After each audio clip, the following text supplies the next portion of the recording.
ခရစ်တော်နာမနဲ့မင်္ဂလာပါဒီကနေ့ဆုတောင်းရမယ့်အချက်လေးတွေဝေငှချင်ပါတယ်ပထမမိမိကိုဆုတောင်းဖို့လိုအပ်ပါတယ်ဒုတိယတော့ကိုယ့်ရဲ့မိသားစုအတွက်ဆုတောင်းဖို့လိုအပ်ပါတယ်တတိယတော့ကိုယ့်ရဲ့သက်ဆိုင်တဲ့သူတွေကိုဆုတောင်းဖို့လိုအပ်တယ်ဆိုတော့ကိုပြချင်ပါတယ်ဒီခေတ်ကာလမှာတပြည့်ပြည့်နဲ့ကောင်းလာတယ်ဆိုတာမရှိပါဘူးတပြည့်ပြည့်နဲ့ဆိုးတဲ့အရာတွေပုံမှန်များပါတယ်ဆာလန်ဆရာဒါဝိဟာရန်သူတွေနဲ့တွေ့တဲ့အခါမှာဘယ်လိုမျိုးကြောက်ရွံ့မှုတွေပြည့်နေနေလဲဘယ်လိုမျိုးဖြစ်နေတယ်လဲထင်းလဲမှုတွေ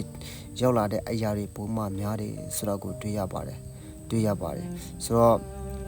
ဆာလန်ဆရာဒါဝိကသူ့နှလုံးသားထဲမှာကြောက်ရွံ့မှုတွေထင်းလဲမှုတွေဘူမရောက်လာတဲ့အခါမှာဘုဒ္ဓစီမှာတိုးဝင်တယ်လေလို့ပြောရင်အသက်ရှင်တဲ့ဘုရားစီမှာတိုးဝင်တယ်ဆိုတော့တွေ့ရပါတယ်။တေဘေးတွေကနေကြောက်လန့်တဲ့အရာတွေတေဘေးတွေနဲ့လွတ်မြောက်ဖို့ရန်အတွက်ဘု து ကိုနေရာပေးလေဘု து ကိုအားကိုးတယ်လေဆိုရင်အသက်ရှင်တဲ့ဘုရားကိုအားကိုးတယ်ဆိုတော့ကိုတွေ့ရပါတယ်။ဒါကနေ့ကျွန်တော်တို့ရဲ့အတ္တတာထဲမှာ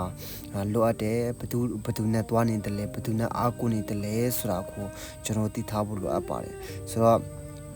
ဆာလန်အခန်းကြီး55အငယ်1မှာဘာပြောတယ်လဲလို့ပြောရင်ကျွန်တော်နှလုံးသည်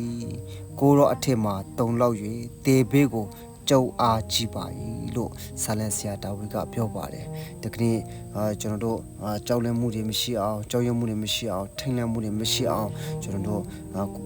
ကိုယ့်အတွက်ဆုတောင်းဖို့လိုအပ်တယ်ပြီးတော့ကိုယ့်မိသားစုအတွက်ဆုတောင်းဖို့လိုအပ်တယ်ကိုယ်နဲ့သက်ဆိုင်တဲ့သူတွေအတွက်ကျွန်တော်ဆုတောင်းဖို့လိုအပ်တယ်ကျွန်တော်အတူတကွကျွန်တော်ဆုတောင်းရအောင်ယေရှုရှင်အဖနာမတော်ကိုချီးမွမ်းပါတယ်ဘုရားသခင်ဒီခေတ်ကာလဟာကောင်းလာတယ်ဆိုတာမရှိလာဘူးတပြည့်ပြည့်နဲ့ဆိုးတယ်ဆိုတော့ကဆိုးတယ်ကြောက်ရွံ့မှုတွေပုံမှန်များပါတယ်ဘုရားသခင်မိသားစုတွေဘုရားကိုတာ၍အားကိုးတဲ့အရာတွေဘုရားနဲ့တာ၍ပွေဖက်တဲ့သူတွေဘုရားနဲ့တာရဲ့တွာလာအသက်ရှင်တဲ့သူတွေဖြစ်ဖို့အတွက်ဆုတောင်းပါတယ်ဘုရားသခင်တေဘေးကိုကြောက်ရတဲ့အရာတွေထင်လန့်မှုတွေရှိတဲ့အရာတွေခက်ခဲမှုတွေကြုံတွေ့လာတဲ့အခါမှာဘုရားစီမှာရင်ဖွင့်မှာဘုရားနဲ့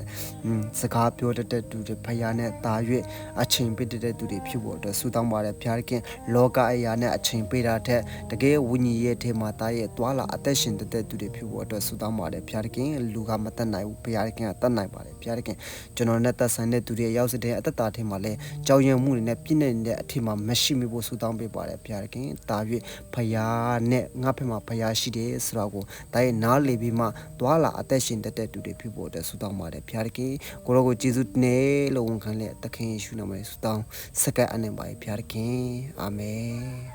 အလုံးကိုဖျာရှင်ကောင်းချီးပေးပါစေ